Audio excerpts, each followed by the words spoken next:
the voice of retired women. And I'm not surprised to see how many people signed up for this discussion because it seems like living with purpose and reinventing ourselves is something that frequently comes up on our platform. And I was delighted to learn about a community specifically designed for retired women or women that are focusing on retirement or planning for retirement. And so I'm thrilled to welcome uh, Karen Wagner to the stage, and also my good friend and positive aging community champion, Jan Brito. Great. And hey, Jan, Oh, and hey, Karen, we got hello. you there. Oh, you Um, got me? Okay, good. so Hello. So before we start talking to Karen, let me sort of give you guys a little bit of the backstory. Jan Brito has been a friend, colleague, and supporter of the positive aging community for many years, and she's often bringing me great ideas for these discussions.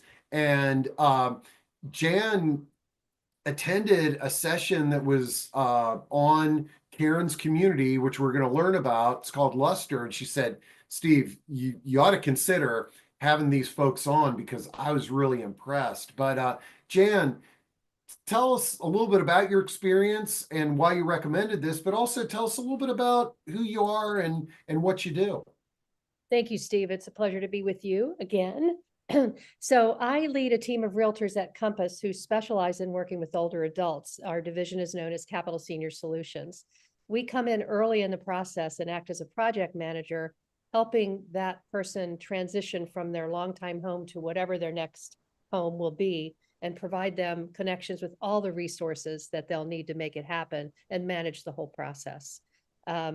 It's become a passion of mine, and at this point, it's now 90% of my business. So I speak to older adults on a daily basis. I am one myself, and I think I probably first heard of Lustre from social media, and it was, I think, last June that I first heard of it, and I have become enmeshed in the community. As I approach retirement, although I don't want to call it that because I want to be a couch potato, maybe rewirement or something sexier. But I wanted to connect with other professional women who had been through this process so that I can prepare myself. I'm planning for the future. They've got interviews with authors and other interesting people, political discussions, monthly member Zoom calls where we talk about whatever anybody wants to bring up.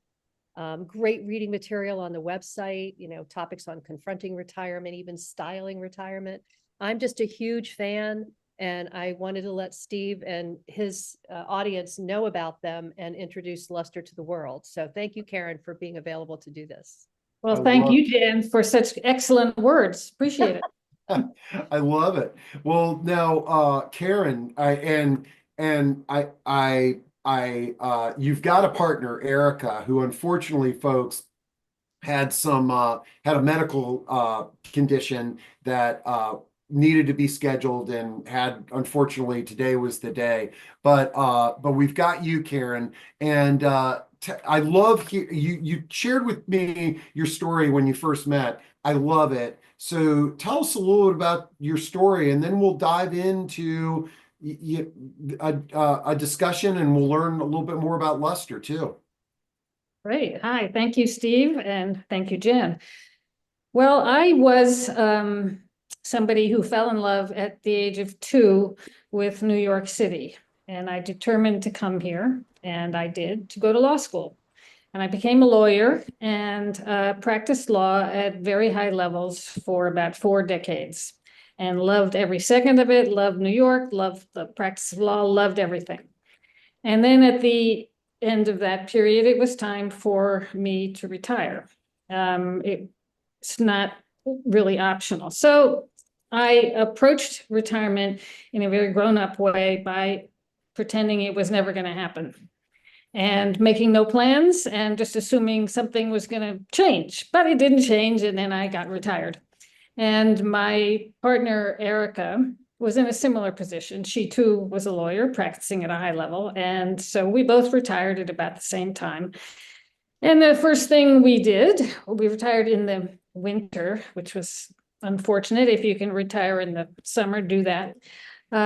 We went around and we did things we never had time to do before. Erica learned all about design. I actually got a pilot's license.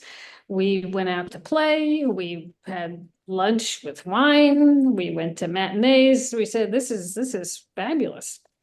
But as we got along after a few months, we said, okay, now what next? And we began to learn a few things about both retirement and about aging. One of the things we learned was that we probably had a 30-year runway ahead of us. And we began to think that's a very long time to just play like we're playing. So we should think about doing something else. So she and I put our heads together and said, well, we're very skilled people. We have a lot of experience. Let's offer our skills to our favorite nonprofit for a 6-month period so they don't have to worry that we're going to get all senile, and do something specific for them. We talked about what it was, and we talked to the board about what it was, and it was all wonderful, and everyone loved us, and it was all great. But they couldn't figure out where to put us in the org chart. So they said, sorry, we can't use you. We'd love you on the board, but we can't use your services. And that's really was our wake-up call. We said, well, this is ridiculous. You know, our services would be much more useful than being on the board. So what's happening here? And so we began to realize we were sort of at the forefront of a very large community of women who had started working in the late 60s and early 70s. And we're now coming to retirement, and we're still walking and chewing gum at the same time, and we have a lot to offer, and yet we're being pictured as people with canes sitting in rocking chairs who want nothing better than to watch the flowers grow. So we decided we have to change this image, both for ourselves and for everyone else. And so it sounds easy. We started Lustre, we got a website and all this, and it was, of course, we had no idea what we were doing.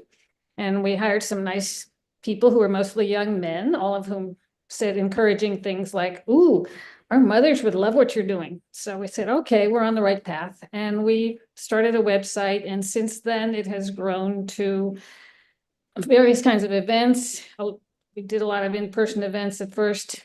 And then, of course, COVID hit. And so we learned how to do online events. And now we do both. And our objective is to advocate for people like us to say we have a place in society. We want to stay in society. And so we want you to recognize who we are. We are people of merit, and you need to take account of us. So that's the story. Man, I love it. I love the journey that you went on and taking ownership of your future and then creating a community. Let me now I have a question from Alyssa. What does Lustre stand for, or is it an acronym? No, we never use acronyms. No, Lustre means basically sort of shiny. And it was our view that as we got older, we became lustrous, like a polished bronze bowl or something like that. So the idea is that, yes, we've been around for a while, but we still are shining with light. I love it. I love it. Okay, let me share the website with folks, and then I'm really eager to dive into a discussion. And what I was thinking that might be fun is, since you host all these events and you talk to so many people, for you to share what are some of the challenges that you're hearing about in your community and things like that. And let me make sure. Okay, yeah, you should be able to see the website here. And so, folks, I'll make sure to drop this into chat. But I love this. Not old, not done, still cool. Connect with thousands of women who are passionate about remaining visible, relevant, and stylish. What a great tagline. And as Jan shared, it looks like you've got these guest speakers that that folks can jump in on? You got articles. What are some of the other things that I should point out to the to our audience on the site?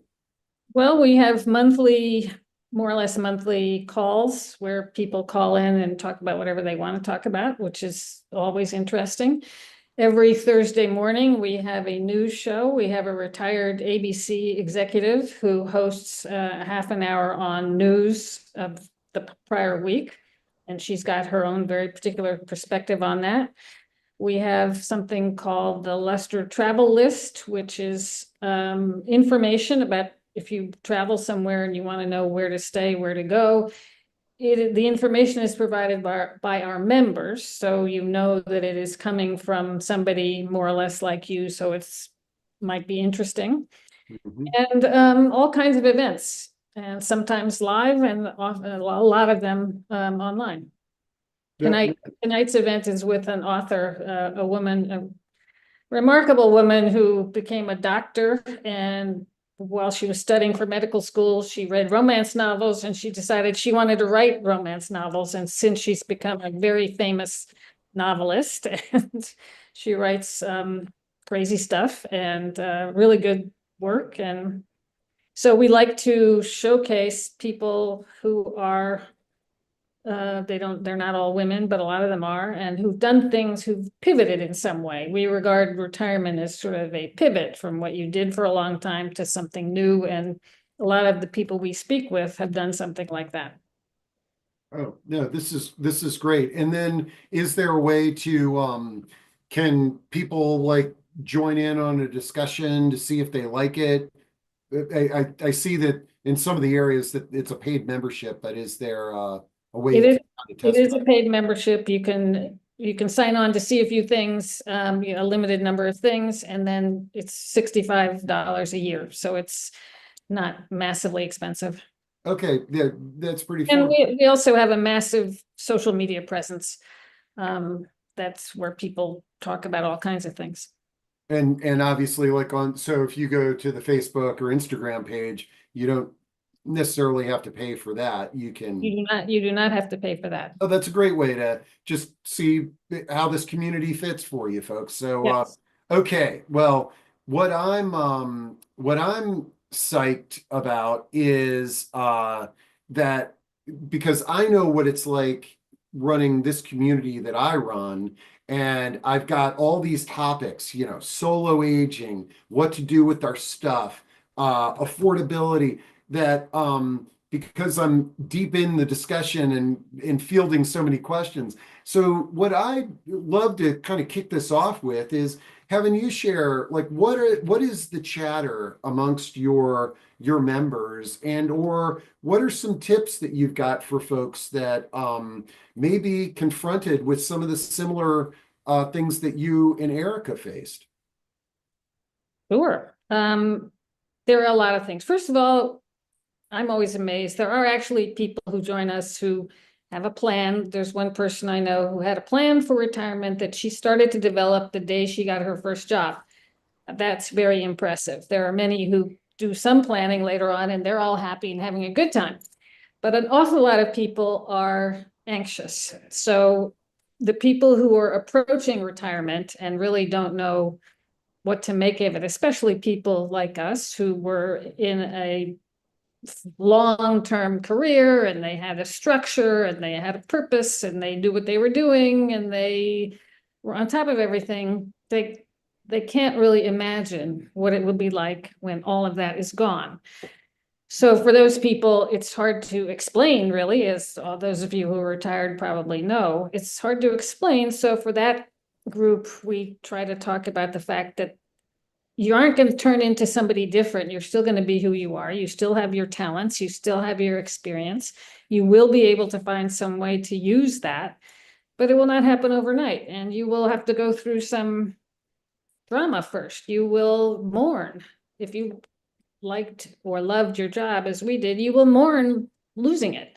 And that's something you will go through that you won't love, but it's part of it. But as you go through that, you will ultimately figure out what you want to do. Although it was our experience, and again, it was something we didn't expect, that you have to work at this. We were both lawyers, so at some point when we decided what is happening here, we got ourselves an office, we got ourselves cards that had our name and email address and phone numbers on it, and we sat down and with legal pads, and we said, okay, let's write down whatever it is we think we want out of life after retirement. What do we not want? What are the parts of our jobs that really didn't interest us very much? And how can we get this? And so we worked at it. We talked to an awful lot of people. There were a lot of women like us, and we talked to a lot of people. And so our solution ultimately was founding Lustre. That's not going to be everybody's, but everybody does come up with something. They figure out what it is they actually want to do. So that's the first part of the sort of retirement journey. Yeah, and I love this. And that's what one of the main reasons I was so excited to have you on is that it's finding a new purpose, being creative. It takes creativity. Like I liked how you said it takes work. This is not, you just don't sort of have this life transition and suddenly all this purpose falls in your lap. I mean, some people that might happen to, but most of the people, action creates opportunity. You know, the folks who it looks like it fell in their lap usually were networking and talking to people and bringing that together.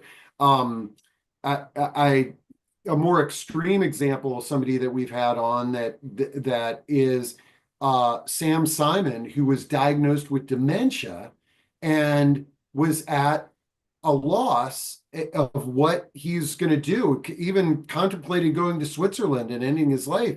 And he ended up writing a play about what it's like to have dementia. And now, even with dementia, he has purpose. He performs his play all over the country. So I love that advice.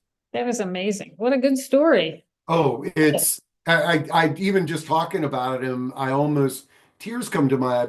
But this is not easy, folks. But it gives you a reason to get up in the morning the same way that when we hopped in the car, got on the subway to go to our jobs. Is that now you've got new purpose. Exactly. I also liked how you talked about grieving, and you know, as we grow older, we just based on our friends, we're grieving the loss of our friends. Like you get better at it. You understand how you grieve, and grieving your 9-to-5 job purpose is good practice for other things that we might lose at this transition. That is true. And it is important to understand it's going to happen, and it's not something you can avoid. So you might as well go with it and learn from it and move forward. Now, obviously, another thing that happens when you leave your job is you lose your automatic community. And so that, I think, is a big issue for a lot of people. Is almost everybody wants to recreate the community. Not everybody. Some people go off and live in the woods and think, happy never to see another person as long as I live. But most people are not like that. And that is hard. It is very hard to figure out how to create a new community. It requires that you figure out something you want to do, even for a little while, and then you go out and sort of expose yourself to people and say, I want to learn this, and I want to talk to you about this. And you have to be, at some level, you have to move forward yourself. It has to be your decision to reach out to people and talk to them. And that's hard. That's really hard. But it is rewarding because there are plenty of people who will love to talk to you and want to hear from you. And so you will develop a new community, but that's hard. It takes a little while. And it's different from your work community because you're not all on the same path. You're all on different paths, but now it's a different world you're in. Now, Mindy says, it's hard to believe that the retired professional women who seem to be your focus have not been involved in volunteering over the past decades. Was their life focused solely on work and their families? And did they have families? And Mindy, just a couple of things that Karen, brought up, is number one, that she and Erica were high-powered attorneys, and I know a few of the high-powered attorneys, and it can be a 6 a.m. to 12 midnight lifestyle in the office, which turns into your social life and everything. But also Karen and Erica were volunteering for a nonprofit, and they wanted to transition to a role, and that was not available to them. But out of curiosity, I'm curious, just like Mindy, tell us a little bit about your life, family and activities other than work before you. I like to say graduate instead of retire, before you graduated. Before I grew up, yes. Yes, well, yes, both Eric and I married. Erica went crazy and did it twice. I just did it once. And in my case, it was quite late, because it took me a while to decide it was worth taking that risk. But I did marry, and I had twin children. I still have these twin children. They are now 26, and they are the joy of my life. And of course, everyone who has children knows once you have them, they take over large parts of your life. And they became integrated in my professional life in a way, partly because I did do what's called pro bono things as a lawyer. One of the things that I did was represent the Innocence Project in the case of a man who had been in jail for 18 years for a murder that he did not commit. And we got involved, and we had a bunch of hearings and did a lot of work, and he actually was exonerated. And my children came to a number of those hearings. So it was an interesting way to show them what the law can do and how their mother was involved. And in fact, we all of us, remain very close to this man to this day. And so there's a lot of ways you can integrate your work and your family life. My husband is also a lawyer, although he's now a private equity guy having a good time, and he's going to retire when he's 200 years old. So we're all going to keep working away. Erica's husband is retired. She has a daughter who's older than my children and who's got a fabulous job. And so our families are very, very important to us. And we have strong views about there not being a work-life balance. Everything is what it is, and you just got to go with it. So yes, we have both been involved at various levels of volunteering and other things, and we remain that way. And I'm glad you brought up your husband not stopping working, because I think sometimes, and I'm curious at your thoughts on this, is that, obviously you and Eric formally graduated from your full-time positions, and now you're doing different things. But I talk to a lot of people, and they say, I love my job. It's going to be sad to leave it. And my question is, well, why would you leave it? If it's okay to work if it gives you pleasure and community. Is this a discussion topic that comes up on your platform? It certainly is. It certainly is. Now, in our case, we didn't really have a choice. Many people do, and our basic advice is don't retire unless there's something in your life that you've been dying to do, and now you're in a position where you can do it. Then go do it. Like just something like the person you talked about. We met last winter. This extraordinary woman. She's now 70, but way back when, she grew up in a small town in Texas. And when she was 16, she said to her mother she wanted to come to New York to learn to be an actor. And amazingly enough, her mother said yes. So she came and she acted for a couple of years, and she realized she couldn't possibly survive. She couldn't earn a living. So she went back. She went to school. She went to graduate school. She became a very high-level marketing person and was very successful. But she remained interested in the theater. So after she retired, which was 3 or 4 years ago, she went to some playwriting classes. And long story short, last winter, she had a play produced on Broadway, Wow. which was unbelievable and so exciting. And her play was actually about grief, because that's a part of her life too at this point, as it is for many people. And so yes, I mean, she retired because she wanted to do something else, and she didn't want to work quite so hard, which is fair. And she has this she's working like a fiend now, but she loves every minute of it. So it's wonderful. Off the top of your head, do you have the name of her play? Grief Dialogues. It is Okay. no longer, it's not playing right now, but she is preparing a movie from some other very short plays put together, and it's she's just an amazing woman. Yeah. She No, lives in Seattle. and it looks like she's got a website, so I'll share that website. Yeah, plays and film. Grief Dialogues More. Okay, great. I found the website. I'll share that with everybody. Elizabeth Okay. Copeland, yeah. Okay, so the I want to go back to you've sort of alluded to, you guys had to retire or graduate from your jobs.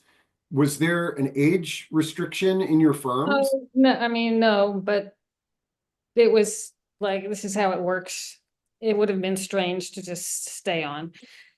And so we didn't, but as I said, we went into it like, oh, this isn't really happening. But then it happened, and you know, we had our parties, and then we went out, and Okay, well, it was partly because we did both work very, very hard, and we had work and family, and we didn't really have any hobbies or anything else. And so we had no idea that there was actually a big world out there. So no, and that's something, male, female, that's something that we all face, is that our work, our family consumes all those hours in our days, and then you graduate, and many people are at a loss. Nicole shares, my husband was forced to retire from public accounting at age 60 and now works retail for $15 an hour and absolutely loves it. Has no desire to do board work or corporate work anymore after 40 years. And I think sometimes, Nicole, thanks for sharing that, because Karen, do you agree? Sometimes we just need permission that yes. for somebody to just say, it's okay that you're working at Home Depot. That's what you basically lived in Home Depot your whole life on the weekends. Now you get to help other people. You're around people that you love. And, you know, $15 an hour, $5 an hour. Another thing out there is affordability is a topic that we talk about a lot. Any amount of funds that are coming in it's money that you don't have to draw off your 401k. Or it could just be fun money that you're tapping into. Well, you're exactly right. And some of our members actually do that. They work in shopping in big stores, selling clothes to other women. They do all kinds of things. And a lot of them love the human contact that comes out of retail. And they do earn money, but they love doing it. And it makes them very happy. So it's pretty interesting. Okay, Adriana has a good question, and I know we've danced around this, but she's asking, what is the first step towards finding your next community? I've got some ideas on this too, but I want to spotlight your thoughts as well. I think the first step is, aside from your mental attitude, which has to be open and to be brave, just go out there and put yourself out there, is to figure out something you would enjoy doing with other people, like gardening or, you know, design or cooking or something, almost anything, as long as you enjoy doing it. And you will inevitably meet people that way who are your kind of people. Erica wanted to do design. So she started out taking some design classes in the daytime, which was fun, but everybody there in the nighttime. That was fun, but everyone there was young. They worked and they came here after work, and that was their hobby. So then she said, well, what happens if I go during the daytime? And of course, the daytime, there were a lot of people who were more like her at her stage of life. And that has been a place she has created a really wonderful community of people who at the same stage, they're just like her.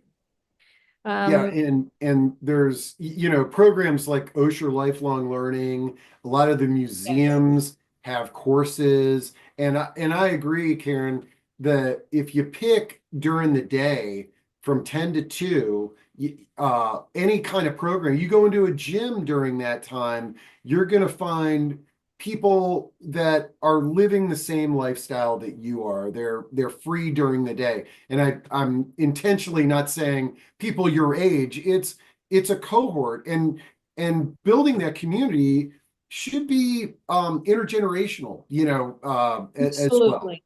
Yeah. Absolutely. I think that is just critical. Yes. 'Cause Um, it's one of our major points that we want to be connected to the world. We don't want to be over here in the old people's area. We want to be connected to everybody, and generally they're happy to be connected to us. yeah. Now, Adriana has a follow-up. What is your advice on protecting yourself from biases, gender and age, from potential partners, clients, etc.? Yeah, great question, Adriana. It's going to come at you, so you just have to prepare to rise above it, I think. One thing that we did learn, I think, that is important, when we first retired and we went and met people somewhere and they said, well, what do you do? And we said, we're retired. Everybody's eyes glaze over and they walk away, and that's that. That means you're old and done, and there's no real point in talking to you because you're going to be boring. So we realized that was stupid. So now we're very proud of our careers. So we say we are retired and now we are doing whatever. So before we did Lustre, we said we're doing research into longevity. And people are like, okay, I mean, you can be creative in what you say. And as long as you say something positive about what you're doing now, then people, I believe, think, okay, she's on her feet. She knows what she's doing. She has a plan. I'd like to be her friend, and I don't think she will depend on me for her social life. And so I think that's very important. It's important with your kids too. Your kids get quite anxious, like, oh my goodness, she's going to be home all day long waiting for me to come. No, you've got your own. And I think, Adriana, it's important to understand, like what Karen is talking about is you can't change you can change the mindset of people, but the how other people view older adults, we can do our best in communicating, and like Karen is saying, experiment with the language that you use when you're describing where you're at or what you're doing, and you'll find different positive responses. I mentioned to you, I try to refer to retirement as graduation. There was a woman in my neighborhood who I'd never met before, and we have an annual Halloween party. And I was like, "Oh, I've met your husband. I never met you." She almost apologetically, I think she got the same type of response that you got. It's like, "Oh yeah, no, I used to travel a lot. I'm retired." And I told her, I said, "Look, as you go around this party and you meet your neighbors for the first time, don't say that you're tired. Say that you're graduating. And then they're going to ask you, what did you graduate from? Working full time, but now I'm in a new chapter." And she came back to me in about a half hour with a big smile on her face. She goes, "Gosh, that was the best conversation starter." And so I've been beating that drum as well. Okay. Let's see. Gloria has a question about Lustre.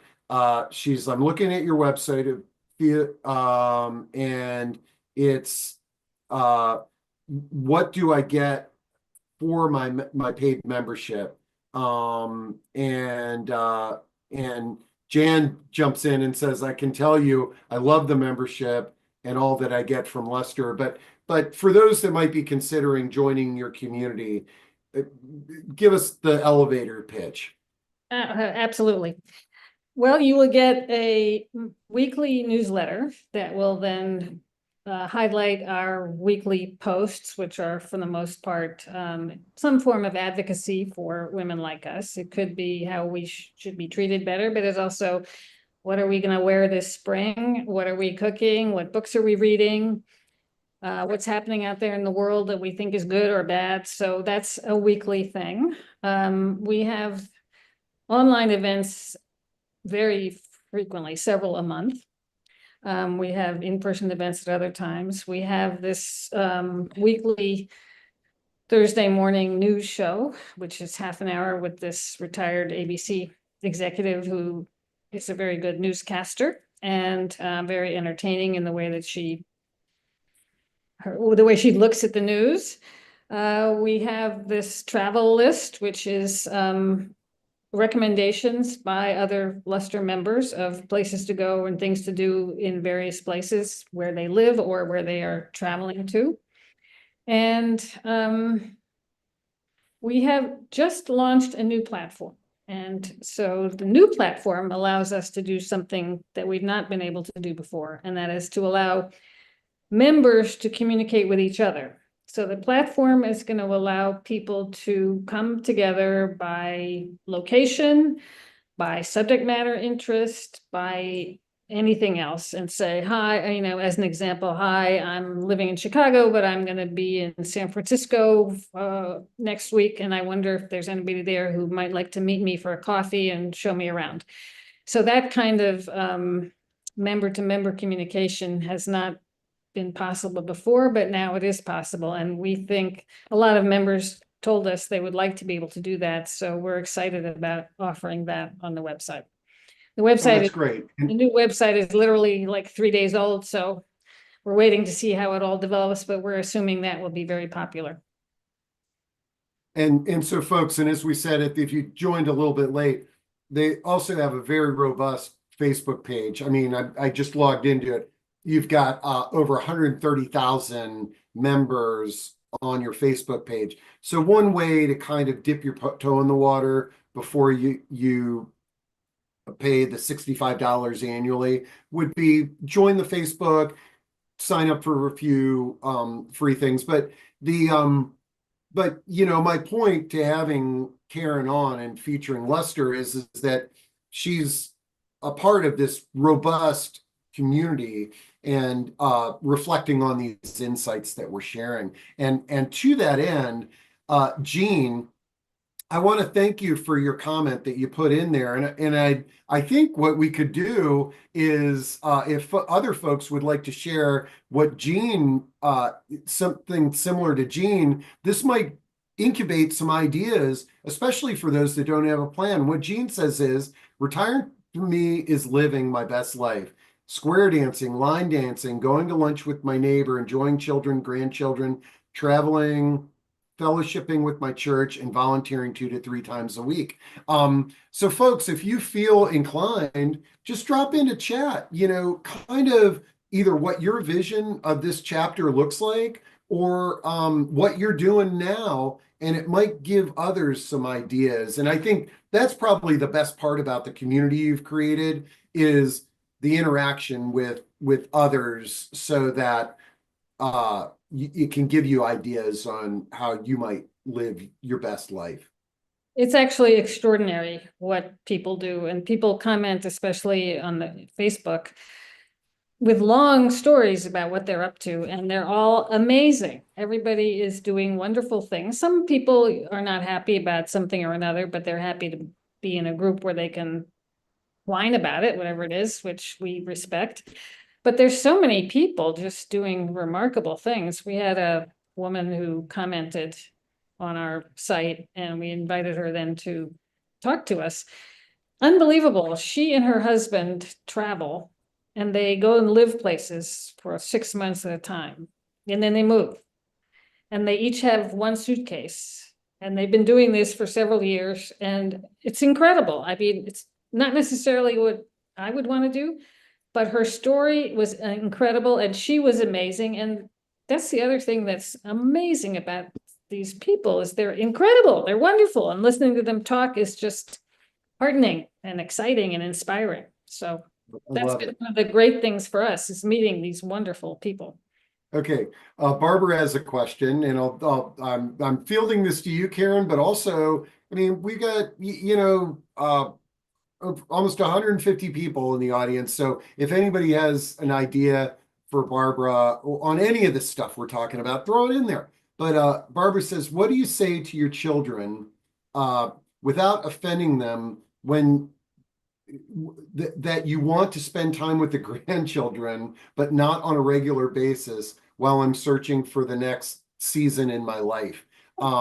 Good. This is great, Barbara. Yeah, Karen, any words of wisdom from you or your members on this topic? I think I've heard this a few times. I've heard this a few times too. I do not myself have grandchildren, so don't suffer from this myself.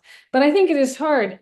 But I think it's related to who you think you are at this stage in your life. And if you think you're still entitled to be yourself, I think that should give you the strength to say, yes, I love my grandchildren. I'm happy to be here, but I also need to follow my own path. And this is what I'm pursuing. And we'll walk this line together, but it means I can't be there all the time. And I think people shouldn't be shy about that. I don't have grandchildren, but my children would love it if I did more for them, but Yeah. you know, And Barbara, this can also lead to something that we talk about on our platform on a regular basis, and that is like if we have changes in our life, our health changes, what's going to happen when we pass away, what are our end of life wishes. You can, the key thing is having a conversation with our community. Many times, if we've got children, that's them, but it could be our neighbors, our best friend, our loved ones, having a very upfront dialogue on what you want, how you want to live your life, how you want, what you want to happen when you're not here anymore. This is a great opportunity to have that dialogue. Yeah, and don't feed into the guilt of your children if they are like, well, my best friend's mom is babysitting her kids every day. It's like, well, that's good for her, you know. Anyways, let's see. Okay, I'm scanning through the questions, and it looks like we've got through a lot. I know I kind of cut you off with the questions. Any other insights that you see as common themes on your platform that you'd like to share with us, or things that people should be thinking about? I think that we've covered a lot of them. One of them, which we haven't directly covered, is there are quite a number of people who are petrified about their husbands retiring. What am I gonna do when my husband's there all day long? And that's sort of the same question that we just talked about. You know, you've got to say, okay, fine, I've got my life, you've got yours. It's nice that we're both retired together, but it doesn't mean we have to be in each other's company 24/7. But that's very difficult for some people. I think we have perceived that it's sometimes that men and women sometimes are different in what they want to do after they have graduated.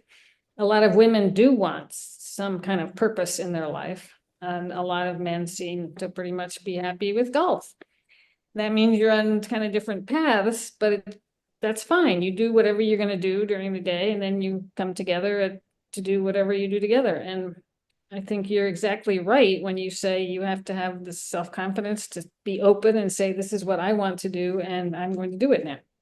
So that is another issue. A lot of people, and we sort of touched on this, but not directly, a lot of women feel, and obviously retirement is very closely linked to age, so these things come together.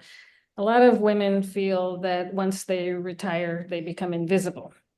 And nobody can really see who they are. And, you know, those scenes you hear about in various TV shows, go to a bar and the bartender won't give you a drink because the bartender can't even see you. And that's an issue. And that, again, requires that you develop confidence and you self-assertiveness. And one thing we advocate, which may sound silly, but we think it's important, is to dress up to say, I'm here. I'm still here. I'm not I'm not the careerist I once was, but I'm still the same person and I'm still valuable and you've got to see me. And so there's that. And I think other than that, we have really talked about just about everything. Well, that's okay. For folks, a little technique is whenever I mention that I got through all the questions, then a bunch more questions come in. So, and these are some good ones. Judith says, my life was focused on my work, which was demanding and taking care of my husband who had ALS for 10 years. He passed away a year ago at his desk working to age 73. And I bet in your platform, caregiving is something that comes up. And Judith, one thing that I know based on conversations we've had in this platform is that sometimes people who were caregivers to their loved one, they end up taking those caregiving skill. They decide that, oh, wow, I want to help other people. I learned a lot here. And that sort of is their transition. Other times it's sort of like, I'm done. Now I need to find out something new and different that I'm going to do with my time. Any thoughts on what Judith was going through there as a caregiver? Well, it is, of course, very common, especially if women are often the ones who do provide the caregiving for their spouses or their parents or whatever. And it is hard. And I think one thing that we've seen a fair amount is women who are released from this obligation because of death. And they feel liberated, but they also feel guilty about feeling liberated. And I think that's probably normal, but as we said at the beginning, if you have a pretty long time ahead of you, you need to live it for yourself and you need to have a plan about what you're going to do. So, but that's hard when you've been fully enveloped in a career or caregiving or both. Yeah, and Judith added to her story, he passed away a year ago, so this is still fresh. Very. And she worked for 40 years as a child psychologist, taking care of others. So now, like Judith, I've had a few conversations with folks in human services like you that taking care of their husband with dementia or a certain disorder, they shifted from, let's say, working with children to working with older adults because they saw that there was a need there. But she doesn't feel guilt. She just feels lost. I know, I hope that, Judith, that you find this conversation to be inspiring enough to know that you're not the only one out there. And I think that probably joining Lustre or other communities or just being here at our positive aging discussion, she does, gives you empowerment and ideas more than anything. Let's see.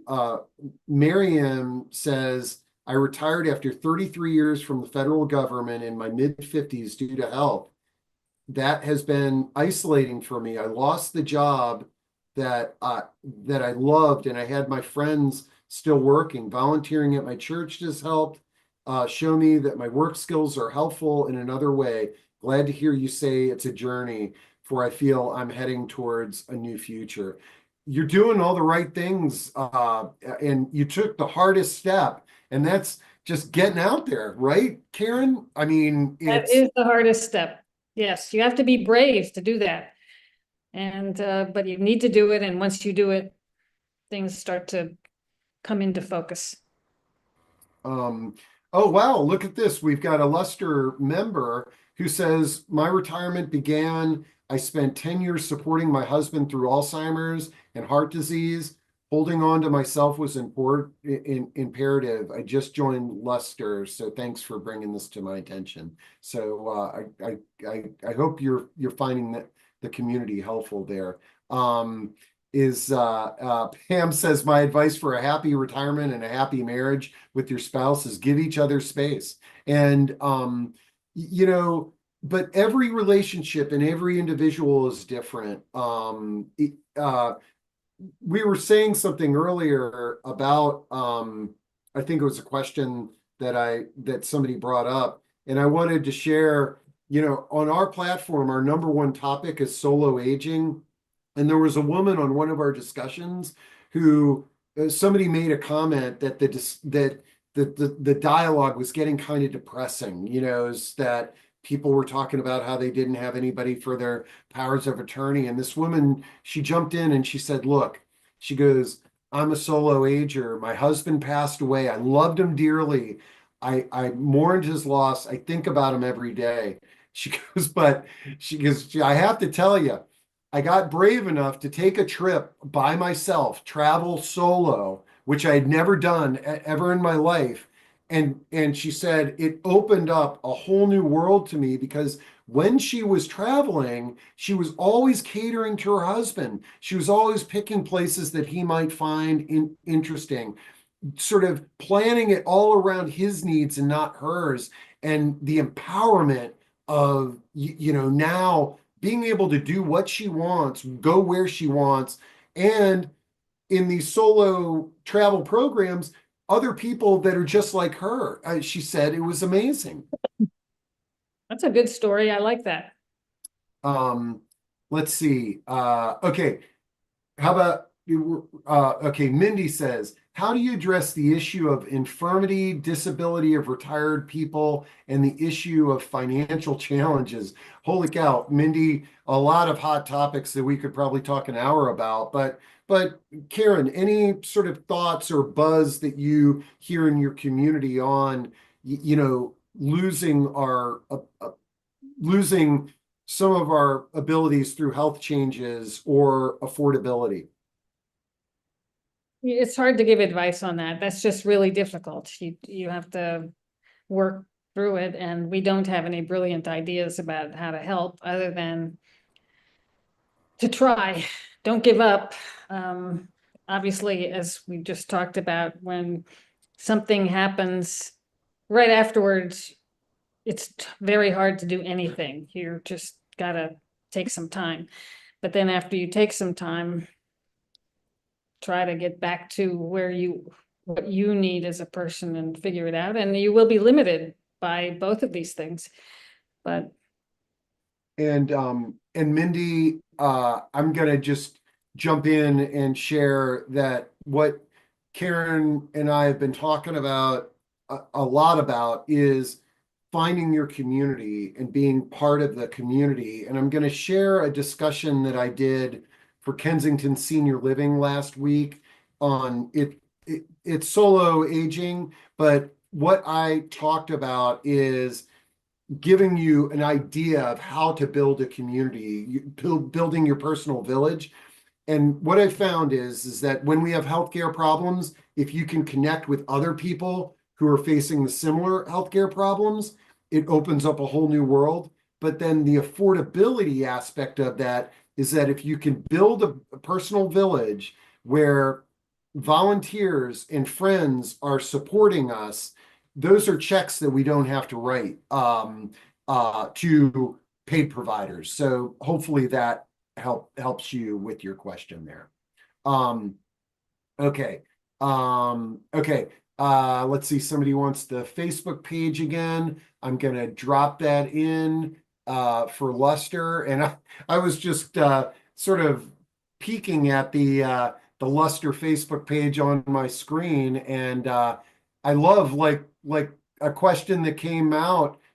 Somebody posted, let's talk, what has brought you joy recently? And it's really cool to see some of the responses there. With over 100,000 users, there's definitely a conversation going on your Facebook page. it's quite animated. Yes, it's definitely animated. It's worth joining in. Yeah. And then let's see. for Judith, have you connected with a spouse grief support group? Great advice. That's from Cheryl.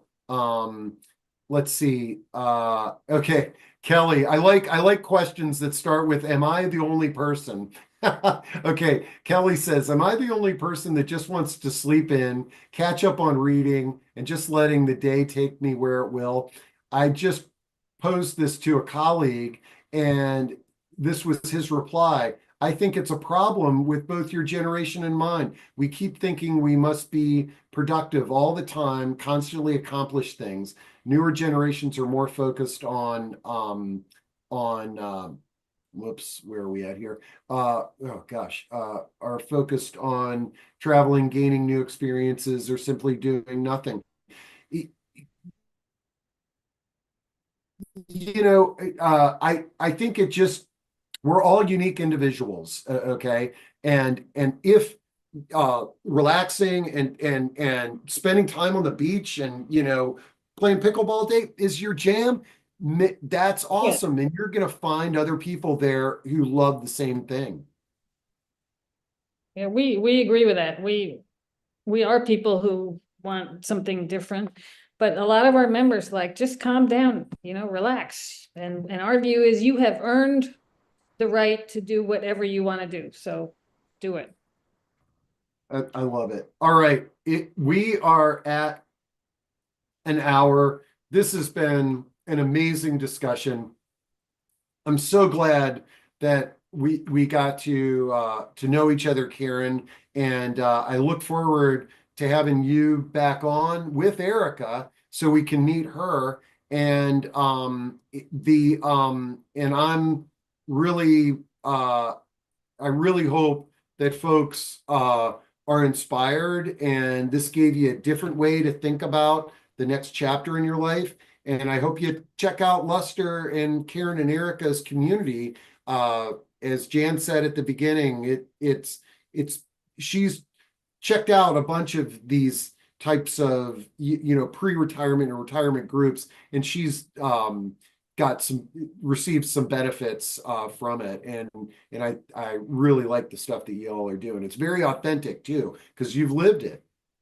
We have. Well, thank you so much for all these nice words. Thank you, Jan, as well. And it's really been a pleasure to get to know you too, Steve. And this was a wonderful conversation. So thank you very much. And there's Thank you, Jan. Karen. Hey, Jan. Thank you, Karen. This was wonderful. All right. All right, folks. Well, we'll see y'all at the next one. And by all means, reach out. At the recording link, I'll have contact info for all three of us. So if you want to reach out to any of us, you can. But have a great week.